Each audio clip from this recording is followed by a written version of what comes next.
这一期咱们来短评一下这个放大版的阿祖。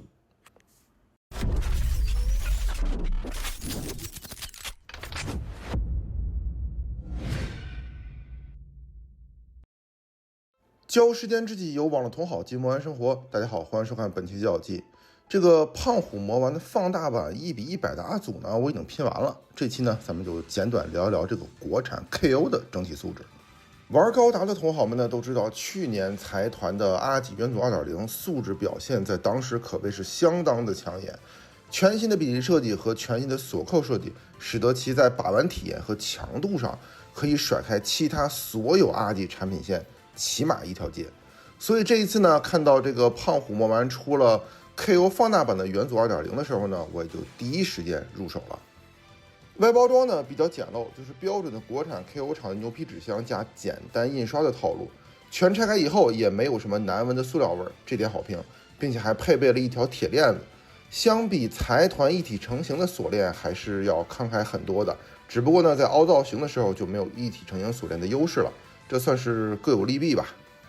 板件一看就是新出炉的，锐度非常好，没有毛边和不清晰的地方出现。成型色在发色方面呢，也跟财团的元祖一毛一样，基本没有偏色。只不过由于零件的面积增大了，所以在观感上哑光的质感比财团版的要更甚一些。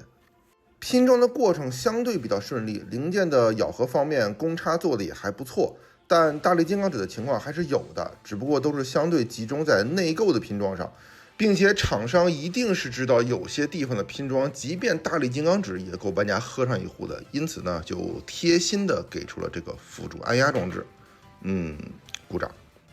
外甲零件基本都给出了隐藏水口的设计，但是内购的水口是不是也太残暴了一些呀？水口大的有点过了。我个人觉得不是等比例放大而导致的水口增大，而是在设计的时候就把水口设计的很大，工艺跟不上就让注塑水口变大，从而保证模型零件的精度。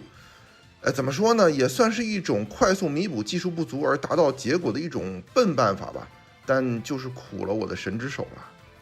经历了不算太流畅的拼装过程之后呢，成品的素质可是让我眼前一亮。首先是重量，再就是关节的紧实度和整体的强度，我个人感觉已经不像是拼装模型了，那个感觉怎么说呢，更像是阿魂的产品，拿在手里也非常扎实。即便是我手上同比例我认为强度最好的 MG 的卡板 Z 高达，在这样的摇晃下也会有一些松散感出现，但这个放大版的阿祖则一直都很扎实。当然这取决于胖虎魔玩塑料选材的原因，整个模型无论从内购还是外甲的塑料都不是近些年财团所选用的那一种偏软的材料，而是更像我手上阿魂和 KO 版变形金刚的那种相对偏硬的塑料。但这种材料在没有金属关节的加持下，强度不知道会不会随着把玩的次数增加而减弱，毕竟塑料硬，韧性方面呢就会下降，这就属于鱼和熊掌不可得兼了。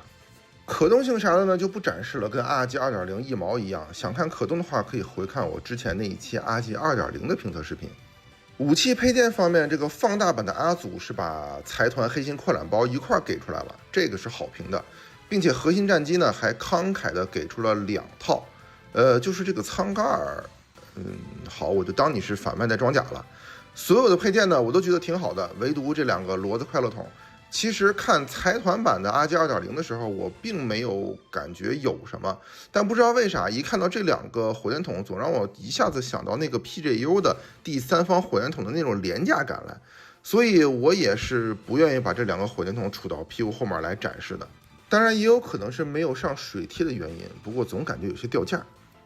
最后说说价格，我是162入手的，然而在入手后的第2天，我就发现全网的商家全面涨价。查了一下，说是厂商的原因。现在国产玩具厂都流行官方大货后涨价吗？当然我查的也不知道对不对，具体原因有知道的同好，咱们评论区或者弹幕见。好，这一期呢也就到这里了，毕竟没有太多可说的，也就展示一下整体的效果罢了。但是这个模型的整体质感却让我有了一种喷涂的冲动，接下来就准备换色重涂一下。我用 AI 出了2种配色，我都挺喜欢的，在这里呢也请同好们帮我投个票，拿个主意。好了，本期的教育季呢，我们就聊到这里。如果同好们觉得我内容做的还不错呢，麻烦点赞、收藏、加关注，一键三连，给我一个大大的鼓励和继续制作下去的动力。那么感谢大家收看本期的教育季机器评测，我是评测员 D，我们下期再见。